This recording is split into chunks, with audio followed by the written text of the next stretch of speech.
बंगाल में सीआरपीएफ मैदान में आ गई है। पहली तस्वीर आपको दिखाता हूं। पीएम मोदी असम पहुंचे और अब आखिरी मौका है दर्शक, दांव लगाए जा रहे हैं। आज पीएम मोदी ने रोड शो किया, फुल फ्रेम दिखाई है और 3 जनसभाएं की हैं।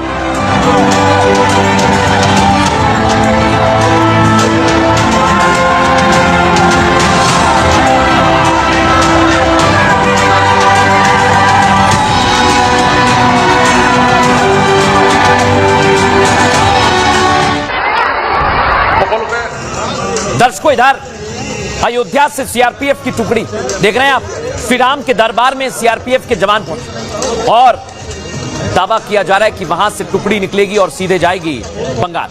आपको दिखाते हैं दर्शकों असम में कैसी तैयारी है। एक तरफ ये देख रहे हैं आप, अयोध्या से जो बख्तरबंद गाड़ियां निकली हैं वो आपके सामने दर्शक, और इसकी चर्चा ममता बनर्जी भी कर रही है। पहले फुल फ्रेम दिखाइए, कितनी गाड़ियां हैं जो अब बंगाल पहुंच गई हैं।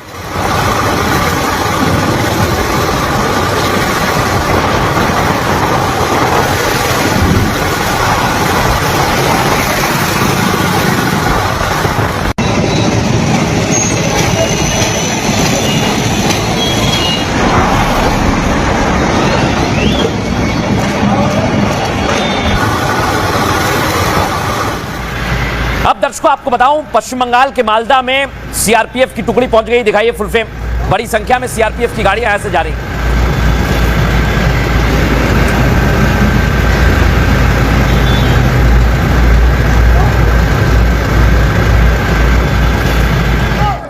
और दर्शकों, मालदा में जो हुआ था उसके बाद ये फैसला लिया है। आपको पता होगा, न्यायिक अधिकारियों को बंद कर लिया था, पत्थरबाजी हुई थी, उसके बाद सीआरपीएफ की टुकड़ी मैदान में आ गई। रिस्टोर डिलीट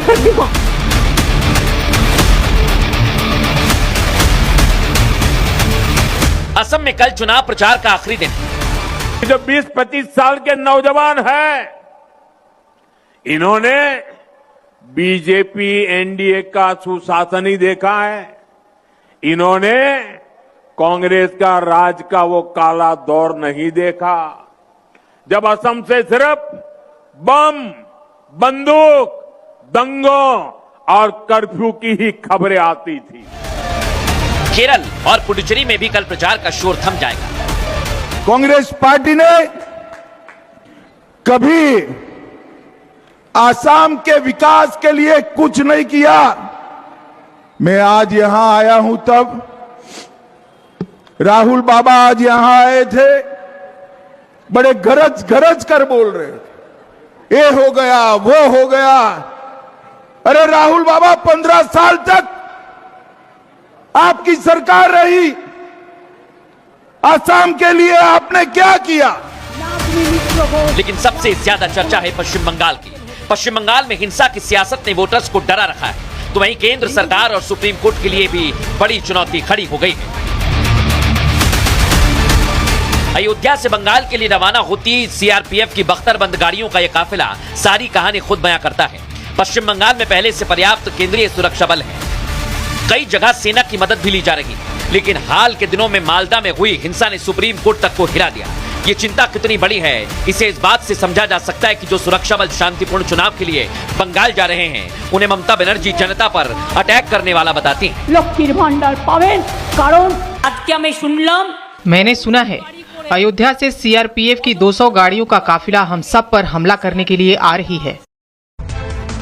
अब दर्शकों आपको बताते हैं, ममता बनर्जी तो जैसे ही सीआरपीएफ की टुकड़ी पहुंची है, गुस्से से लाल हो गई हैं दर्शकों। और आपको बताएं, ये चुनाव आयोग का बहुत बड़ा कदम बताया जा रहा है। मुकाबला बीजेपी और टीएमसी में है दर्शकों, लेकिन पश्चिम बंगाल में हालात युद्ध जैसे हो गए।